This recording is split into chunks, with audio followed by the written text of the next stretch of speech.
Hi, so we're moving to a new unit, and the unit is about logarithm. So the first thing that we're going to do is we're going to introduce logarithm, and then we're going to review exponential functions.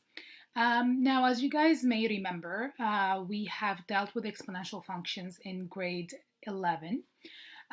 So in this section, you will learn about how a logarithmic function is the inverse of an exponential function. And then you will also learn how to express exponential equations in logarithmic form. So we're going to move between exponential and logarithm. In this section, we're going to learn how to do the inverse, but in this case, we're going to do the inverse of exponential. You've done inverse in grade 11. The inverse was more about quadratic and cubic function. Now we're moving into the exponential function. Just as a quick review for exponential functions, so an exponential function has the following. So this is an equation of an exponential, which is y equals a b to the power of x, where a is your initial amount or initial value. B, which is your base, and that is your growth or decay factor. So if B is less than or between 0 and 1, we call that the decay factor. And if it's greater than 1, it's growth factor. So if you have something like 0.5, that's a decay factor. If you have something like 1.35, that's a growth factor because it's greater than 1. Y is the future amount. So that's what you're looking at after a certain number of years or a certain number of hours or whatever time you put it in.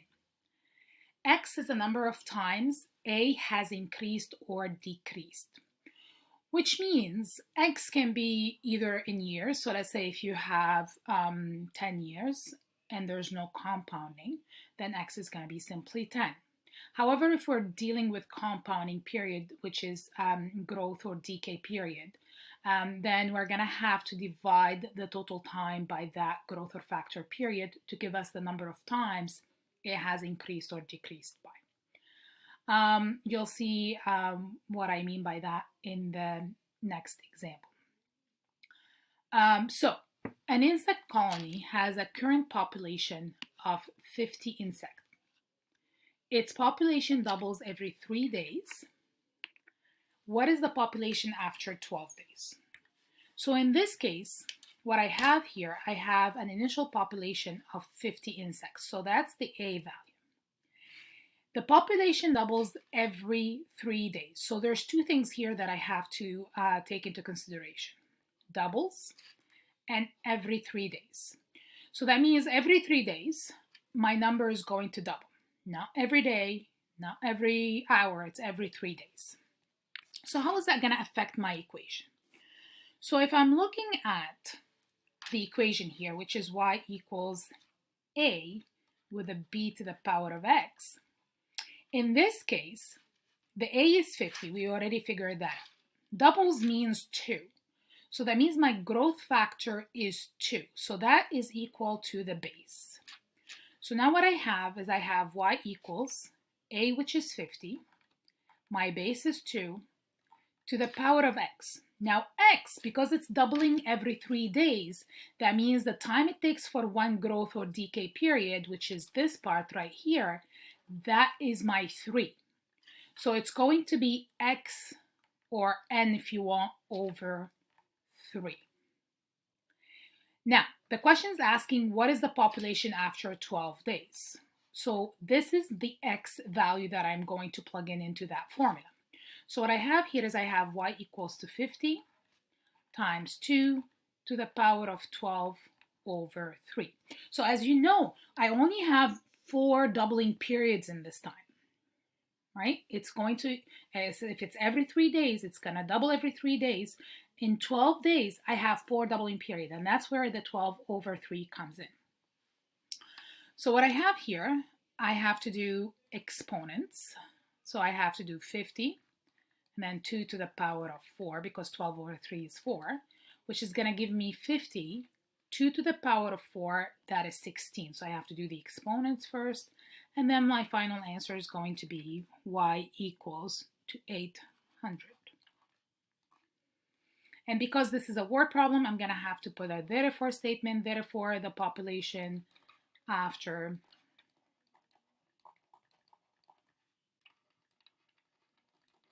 12 days is 800 insects. This is straightforward. This is just making the equation or writing the equation and then plugging in the x value. Now, in this case, in the second case, in B, how long until the population reaches 25,600? So they're asking me for how long? So they're asking me for time until the population reaches 25,600. This here is my final value. So this is my y. So what I have in this case is I have this equation. So y equals 50, 2 to the power of x over 3, where y is 25,600.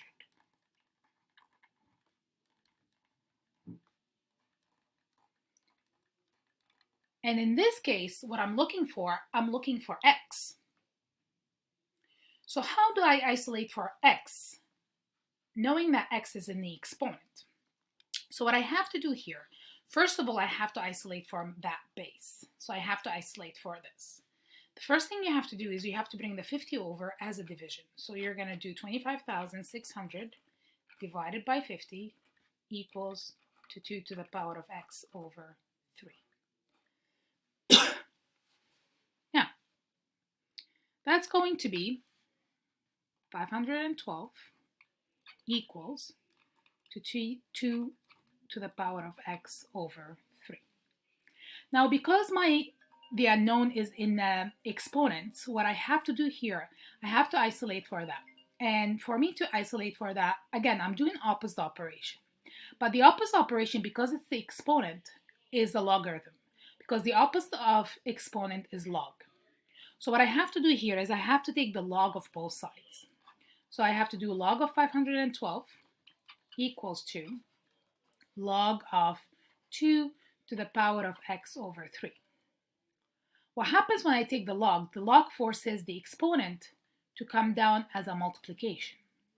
So that becomes log of 512 equals to x over 3 log of 2. So you see how now this is a multiplication. And with multiplication, I can use opposite operation, which is division. So isolating for that x, what I have to do is I have to bring the log 2 over, and that's going to become log of 512 divided by log 2 equals to x over 3. Log 512 divided by log 2, that is 9.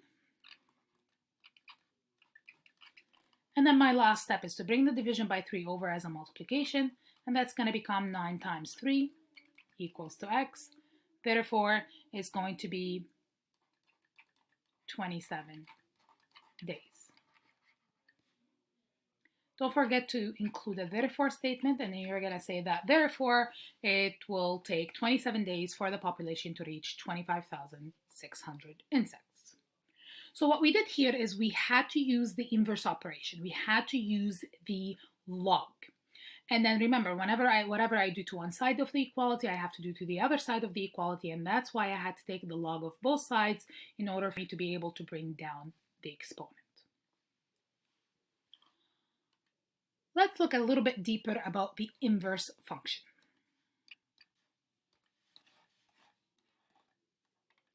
So remember that the inverse of a function, so if it's a function f, it's denoted by f to the power of -1. And what we know about this, the function and its inverse have the property that is f at a is equal to b, then if f at a equals to b, then f inverse of b equals to a. So remember that a and b, they're your x and y. So if f of x equals to y, then f of inverse of y is equal to x, right? So what did you see here? The x and the y, they change spots, right?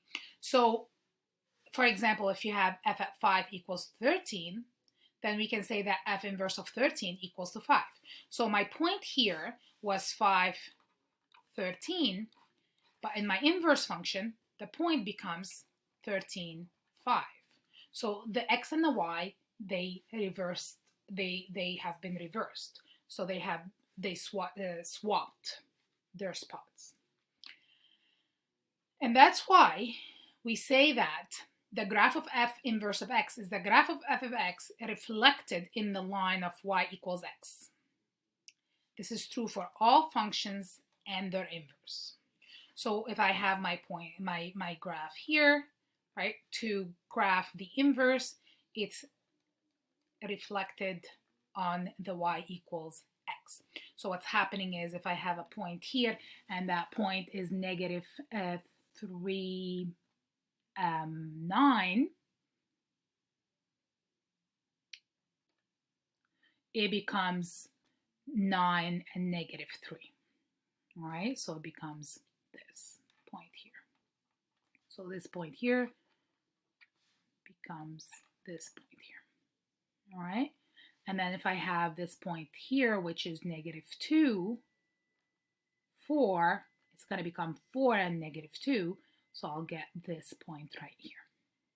All right, so remember that with the inverse function, the x and the y, they switch spots. Now that's if I know the graph, if I know the points, that I can switch spots and then x becomes y and y becomes x. Now, from grade 11, you learned that you can do the inverse of a function. And then you can do that by reversing operation. So the first thing you're going to do, so I have f of x equals 3, x minus 5 squared plus 1. To find the inverse, first you're going to replace f of x with a y. So it's going to be y equals 3 x minus 5 squared plus 1. Then you are going to switch the x and the y variables. So x is equal to 3y minus 5 squared plus 1. Then you're going to isolate for y. So what I have here is I have step number 1, step number 2. Now step number 3 is isolating for y. To isolate for y, it's going to take a few steps.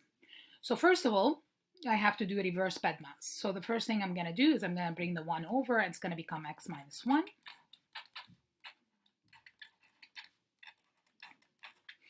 Then after getting rid of the addition, I'm going to get rid of the multiplication, so that I'm going to bring the 3 over as a division. So it's going to become x minus 1 divided by 3 equals to y minus 5 squared. Then I have to get rid of the square. The opposite operation of square is the square root. So when I take the square root, I have to remember that it's a positive or a negative. X minus y 1 divided by 3 equals to y minus 5. So you see right now, the only thing that I have left over is the negative 5. I have to bring it over as a positive 5, and that's going to become 5 plus or minus the square root of x minus 1 divided by 3. Remember that in this case, the inverse is not a function. Why is the inverse not a function? I can look at it here, and then if you look at the inverse for this function here, which is the inverse, if you draw a line, a vertical line test, you see that it's passing through multiple points. So that's why it is not a function. So the inverse is not a function, but and that's why I don't like the notation of f inverse of x. It's not technically a function. So I like to keep it as y equals to 5 plus or minus square root of x minus 1 divided by 3, because that's not a function. So I shouldn't be calling it a function. Unless you make your restriction, and then you restrict to one part of your graph, which is either the top part or the bottom part, then it becomes a function. All right, so in this case, my inverse is not a function. So the equation is y equals to 5 plus or minus the square root of x minus 1 divided by 3. So this is how you do the inverse. And then no matter what kind of functions you have or what kind of equation you have, you can always find the inverse of that by doing opposite operation by doing reverse BEDMAS. Now let's look at some of the exponent law. So remember that right now we're just doing quick review of what we did in grade 11. So with the product rule, if I have the same base and I have multiplication, I can keep the base and I can add the exponent. If I have a division, so the quotient rule says if you have the same base, you keep the base and you subtract the exponent. Power of a power rule says if you have an exponent and then an exponent on top of that, then you can multiply your exponent. So you keep your base, you multiply the exponent. The negative exponent rule, you flip the base. So that's going to become 1 over, because the denominator here is 1, so it's going to become 1 over x to the power of a positive 8. So you flip your base and then you make your exponent positive. And the last rule is anything to the power of 0 is equal to 1. Hope that you remember these laws.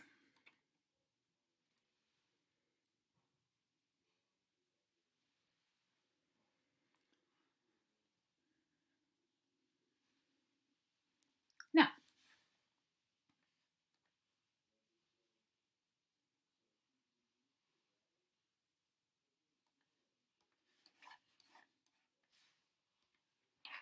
find the equation of the inverse of f of x equals to 2 to the power of x. So in this case, my exponent is the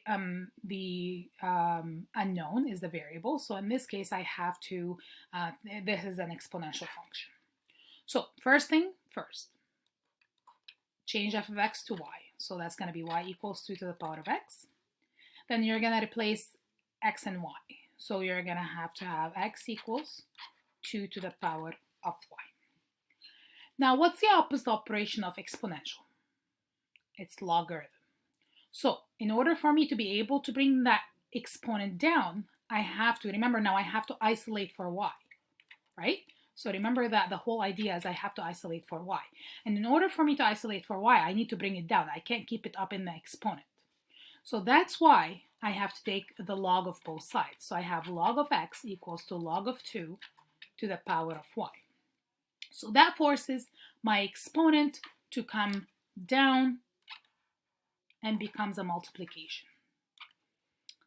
So I have log of x equals to y log of 2. Now that becomes a multiplication. So to get rid of multiplication, you have to bring the log of 2 and make it into a division. So that's going to be y is equal to log of x over log of 2. So there is a formula that says if you have log of m divided by log of b, that's the same thing as writing it as log of b n.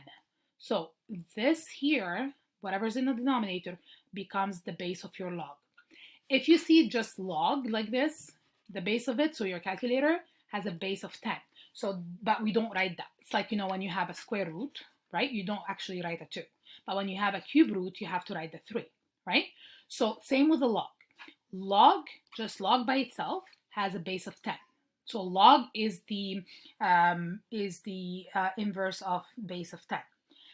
But if you have a base other than 10, you have to write it. So in this case, I have a base which is b, right? And then I write it in the bottom of the log. So that's the same thing as writing log. So if I have y equals log of x over log of 2, that's the same thing as writing it log of base 2 of x. So following this formula, I can rewrite this to make it like such. So y is equal to log of base 2x. Now to calculate this in the calculator, if I give you an x value, you actually have to do log of whatever, like give me an x value. So let's say 5. So you have to do log of 5 divided by log of 2, because most calculators don't give you the option of putting a base like this in the calculator. Some calculators do. Some calculators have a button that looks like this, where you actually get to choose what base you put in here and what to put in here. But then most calculators only have one log button, and that's a base of 10. So that's why you have to follow this formula right here. Okay? It depends on what kind of calculator you have. If you're not sure, you can send me a picture of your calculator, and then I can show you, or I can tell you what you need to use. Now let's see how that's going to be different on the graph. So we're going to graph both functions, or both the f of x and the f inverse of x. So if I pick x values, I'm going to pick -2, -1, 0, 1, and 2. So 2 to the power of -2, that's 0.25 or a quarter. If I do 2 to the power of -1, that's a half. 2 to the power of 0, anything to the power of 0 is 1. 2 to the power of 1, that's 2. 2 to the power of 2 is 4. So how is that going to be different when I do the log base 2 of x? You can do that on the calculator. You can see. Now remember that the x and the y, they switch. So now my y values are going to be my x values. So this is going to be 0.25. This is going to be 0.5, 1, 2, and 4. And then what you're going to enter in the calculator, if you have that button that gives you the choice of putting a 2 as a base, you can do log base 2 of 0.25, and that's going to give you -2. But I already know that because of this table. And then this is going to be -1, this is going to be 0, and then 1 and 2.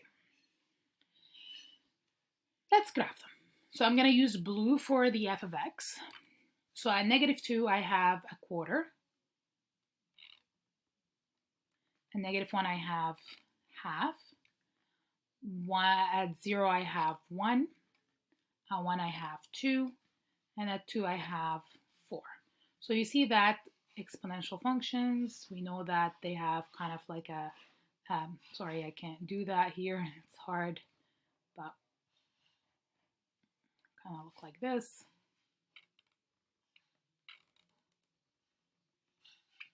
Flat on one side and exponentially increasing on the other side. Now, if I'm going to do so this is f of x. I'm going to do f inverse of x.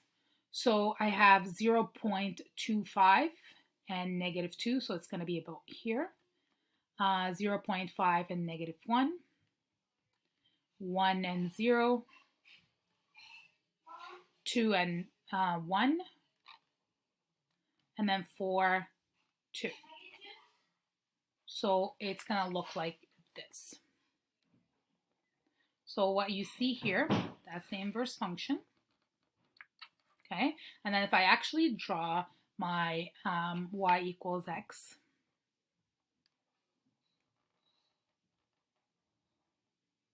or x equals y, sorry, you see that it is a reflection on that y equals x, and this is my f inverse of x. All right.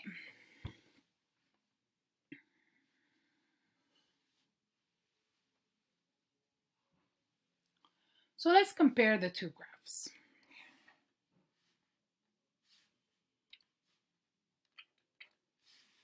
So for y equals 2 to the power of x, so if I'm looking at y equals 2 to the power of x, do I have any x-intercepts? No. So I have no. Y-intercept, I have one y-intercept, which is at 1. So I can have 0, 1. The domain is XER. And the range is y is element of the real, such that y is greater than 0.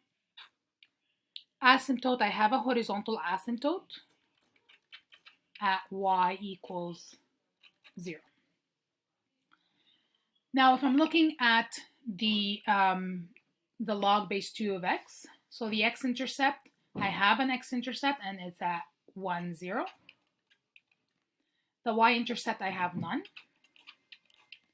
The domain is x is element of the real, such that x is greater than 0. The range it could be anything, so it's going to be YER. And an asymptote, I have a vertical asymptote at x equals 0. So If you're looking at these two columns, what can you see?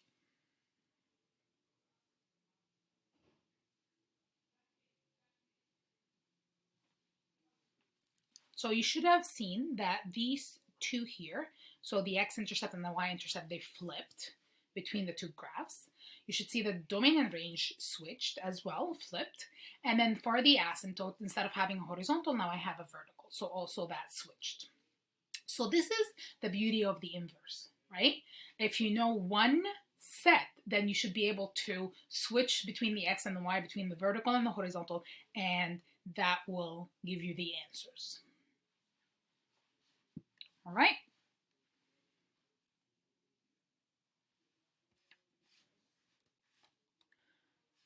So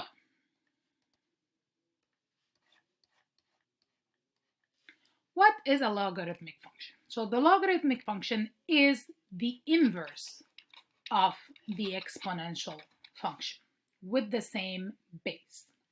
So the logarithmic function is defined as y equals log bx, or y equals the logarithmic of x to the base b.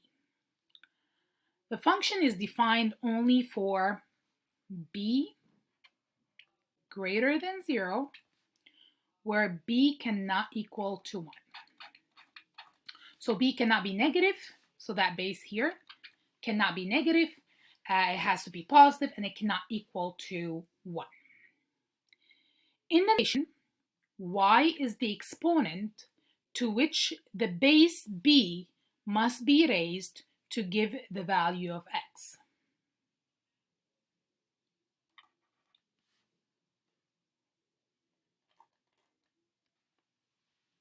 So in other words, the solution to a logarithmic is always an exponent.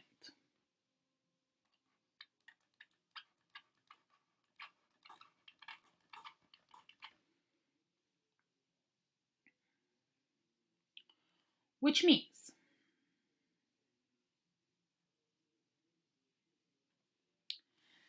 so the y value is the exponent to which the base b must be raised to give the value of x. So if I have 2 equals log base b, I should make that smaller, and 8. That's the same thing as writing b to the power of 2 equals to 8. This is exactly the same thing. So in this notation, y, which in this case is 2, is the exponent to which the base b must be raised to give the value of x, which is 8. Okay, so b to the power of 2 is equal to 8. That's what this means. That's the same thing. So the logarithmic function is most useful for solving for unknown exponents, right? So as we did before, in order for me to be able to solve for an unknown exponent, I need to do the logarithmic. So as I mentioned earlier, common logarithms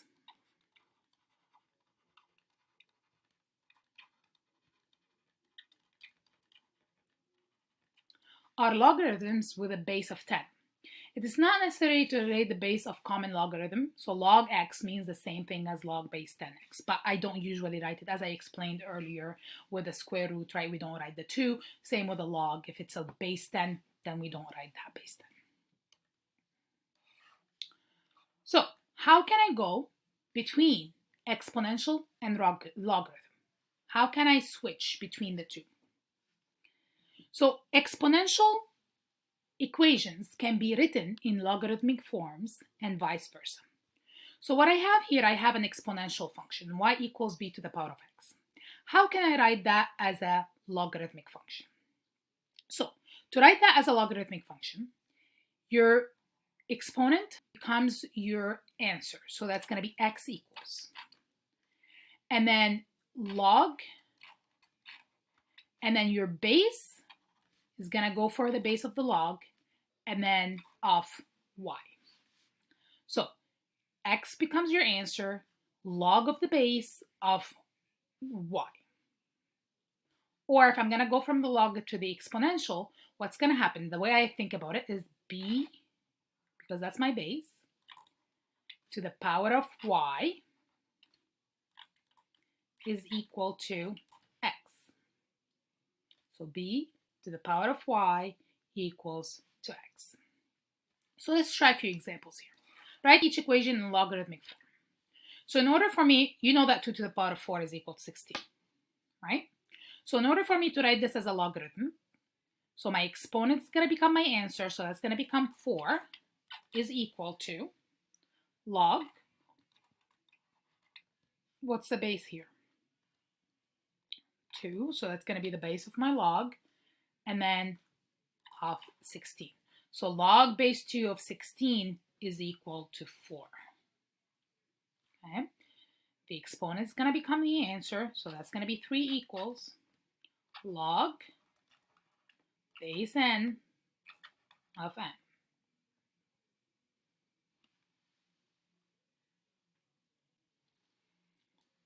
This case here, so I have the exponent, it's going to become my answer, so it's going to be negative 2 is equal to log of base 3 of 1 over 9. Okay, this comes with practice. Write each logarithmic equation in exponential form. So I have to write an exponential. The base of the log is the base of my exponential. So 4 to the power of 3 is equal to 64. You can test that.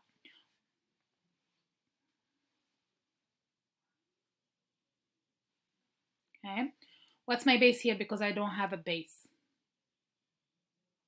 So base 10, right? So it's going to be 10 to the power of y equals to x.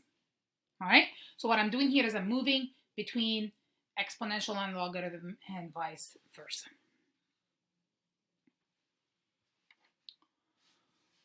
Why is this useful? Why are we doing this, right? So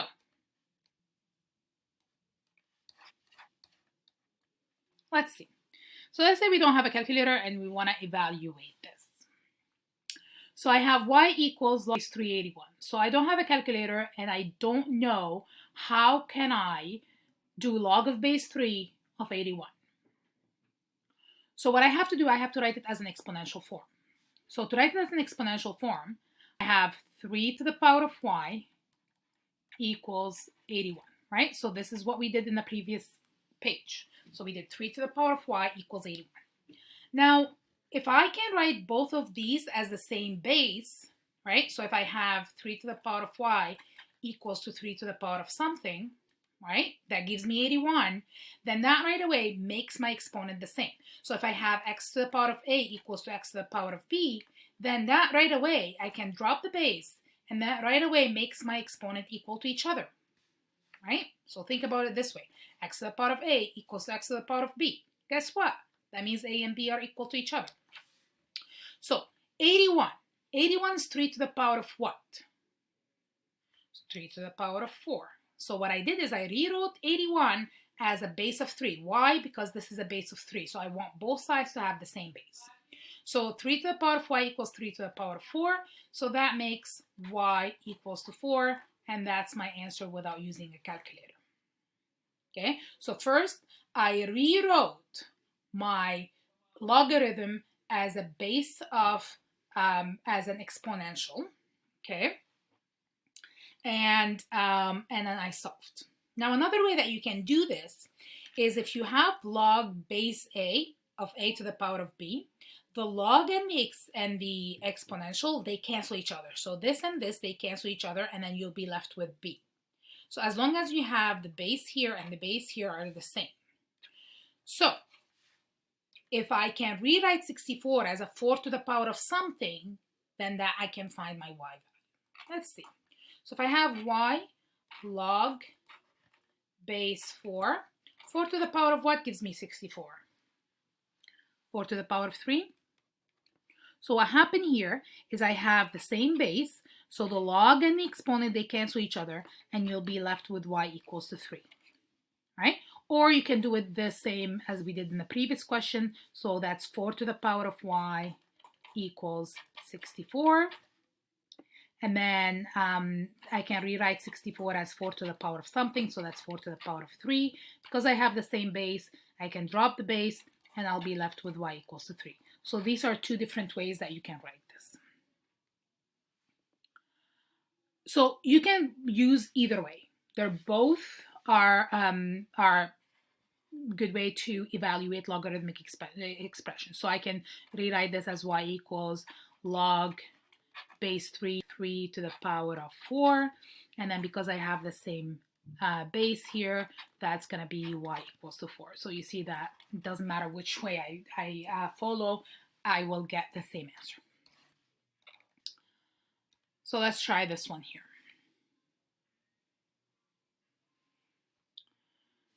So since this is a base of 10, let's see, 10 to the power of y equals to 1 over 100.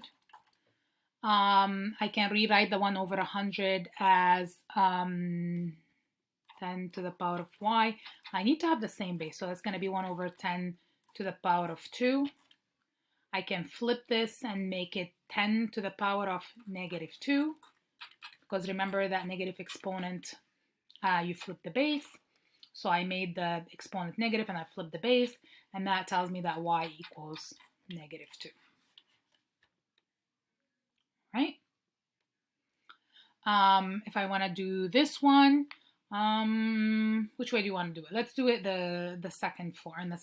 So y equals log base 2. That's going to be 1 over 2 to the power of, because I have to make them the same base, remember? So 2 to the power of 3. So that's going to be y equals log base 2, and then 2 to the power of negative 3. Because I have the same base, then y equals negative 3. All right, I could have done it the other way, and I could have done 2 to the power of y equals 1 over 8. Same thing. 2 to the power of y equals to 1 over 2 to the power of negative 3. Sorry, positive 3. And then that will be 2 to the power of y equals 2 to the power of negative 3. Drop the base, and y equals negative 2. All right. So do more practice, try these out, and do your homework. Talk to you guys later.